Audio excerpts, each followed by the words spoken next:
It's really holding up well for a first-year golf course. We did open all 18 holes June 10th. It's doing extremely well, and we're looking forward to next year because that's going to be a big year for the area of Sheboygan here.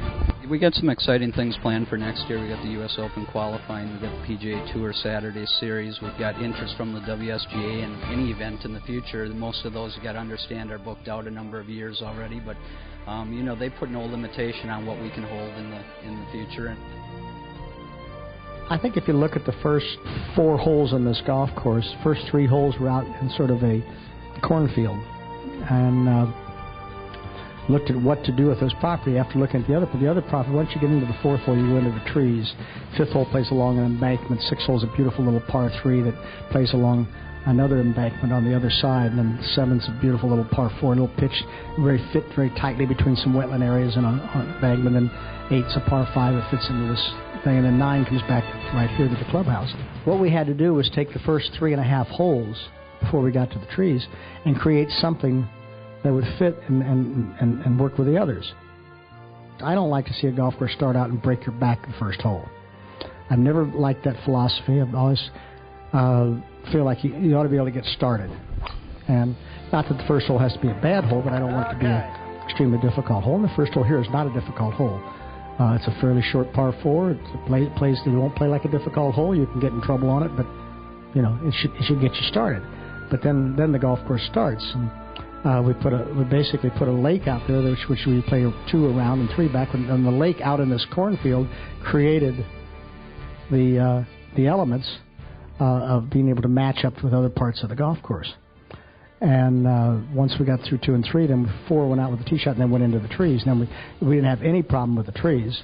We had to figure out how could we best keep the best trees, utilize what nature had given us there to play with, and how could we best work within it, and also obviously environmentally make sure that we stayed within all the rules and regulations and enhance the environment rather than try to have a chance of penalizing it.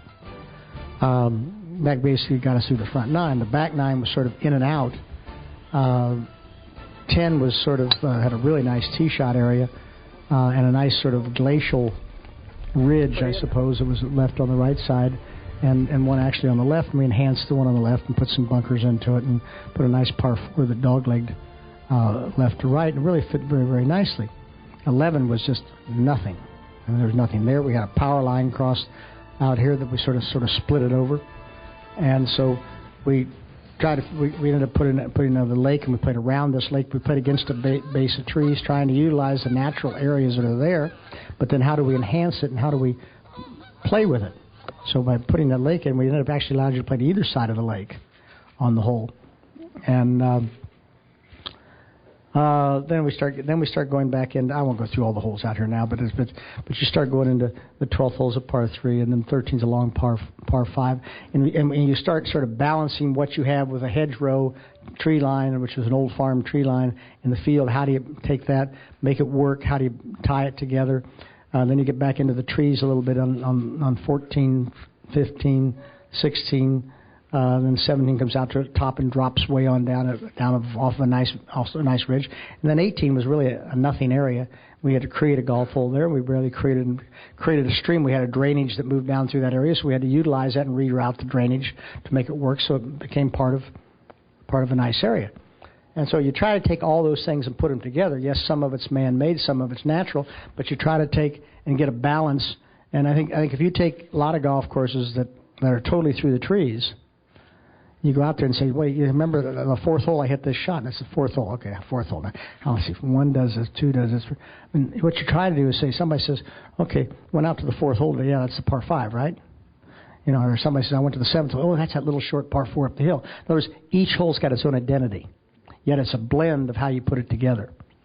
And that's what you try to create on a golf course, and try to make sure that all those elements, tie together so that it's all distinctive. It's different. It's a blend. It's a flow. All those things. All those things is what makes a golf course. That makes a signature golf course. That's what you're asking too. And I don't think I've ever missed a putt on the last hole. Absolutely never. No. I always putt them. Huh? No, I always putt them. I just got to line them up, make sure that we got it right. And once I line it up, I get just about ready to hit it. And then I just sort of, boom. That's yours, young man. They're the one that's asked, no, the young man right beside you, they're the one that asked 9 million questions today.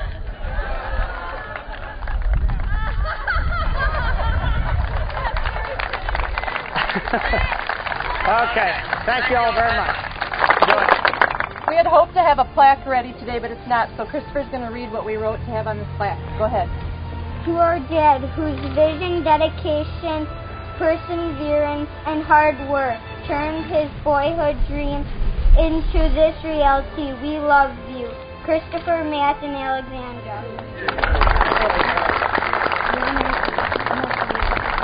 August 18th, 2003. I can get that part right. David and David. Yours. Thank you, sir. Thank you.